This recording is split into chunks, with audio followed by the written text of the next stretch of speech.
नमस्कार दोस्तों, Punjabi fun factory में आपका स्वागत है। आज हम बात करेंगे उस रावण की जो सोने का नहीं, सत्ता का है, जो लंका में नहीं, हमारे दिमाग में बैठा है।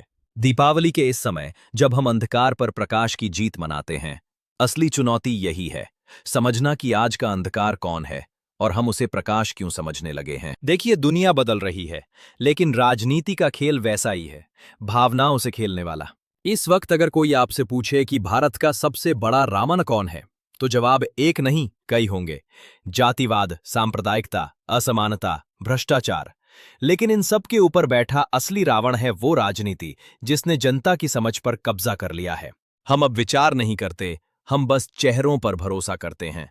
आज जो कहानी दुनिया में चल रही है वो केवल गाजा या अमेरिका की नहीं, हमारे विवेक की कहानी है। अमेरिका में डोनाल्ड ट्रंप को सत्ता में लाने और फिर उसे मसीहा की तरह पेश करने का खेल सिर्फ अमेरिकी राजनीति नहीं था, ये एक मानसिक प्रयोग था। और हैरानी की बात यह है कि भारत इस प्रयोग का सबसे सफल नतीजा बन गया। ट्रंप ने भारत को जितना नुकसान पहुंचाया, उतना किसी अमेरिकी राष्ट्रपति ने दशकों में नहीं किया। H-1B वीजा अस्वीकृति दर 6% से बढ़कर 29% हो गई, यानी हर 3 में से एक भारतीय प्रोफेशनल का सपना टूट गया। H-4 वर्क परमिट रद्द कर दिया गया।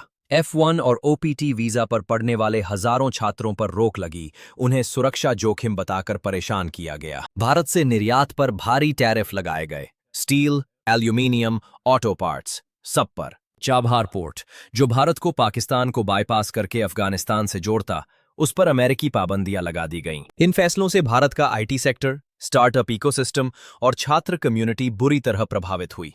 लेकिन भारत में कोई गुस्सा नहीं दिखा। क्यों?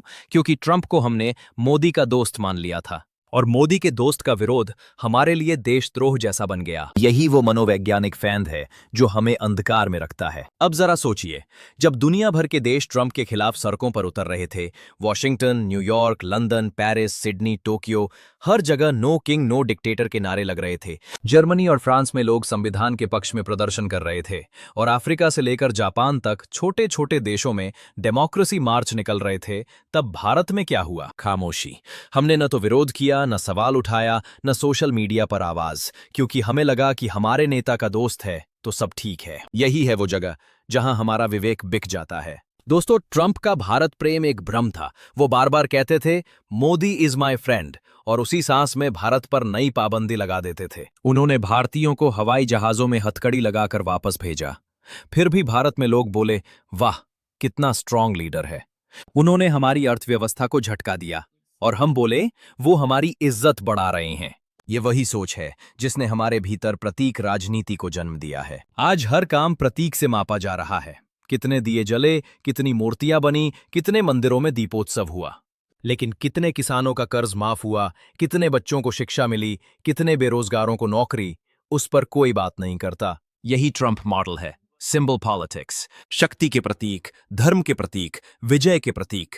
और जनता ये भूल जाती है कि असली ताकत विचार में होती है, संविधान में होती है, लोकतंत्र में होती है। आज अगर कोई पूछे कि भारत का सबसे बड़ा रावण कौन है, तो जवाब होगा, वो नेता नहीं, वो सोच, जो जनता से उसकी तर्क शक्ति छीन ले, जो आपको ये सिखा दे कि सवाल पूछना गुनाह है, जो आपको ये महसूस करा दे कि आलोचना देशद्रोह है। और यही वजह है कि जब दुनिया ट्रंप की तानाशाही के खिलाफ खड़ी थी, भारत ट्रंप के लिए ताली बजा रहा था, क्योंकि हमारे अंदर का रावण अब बाहरी नहीं, भीतर का बन चुका है। दोस्तों, अगर हम आज भी अंधकार और प्रकाश के बीच फर्क नहीं समझेंगे, तो आने वाला समय हमें सिर्फ तमाशाई बना देगा, सोचने वाला नहीं। इसलिए अगर आप भी इस सच्चाई को समझना चाहते हैं, अगर आप चाहते हैं कि भारत एक सोचने वाला देश बने, न कि अंधभक्तों का, तो इस वीडियो को हर जगह शेयर कीजिए, कमेंट में अपनी राय बताइए, और पंजाबी फन फैक्ट्री को सब्सक्राइब करें, क्योंकि यहां हम वो सच कहते हैं जो सब जानते हैं, पर कोई कहता नहीं।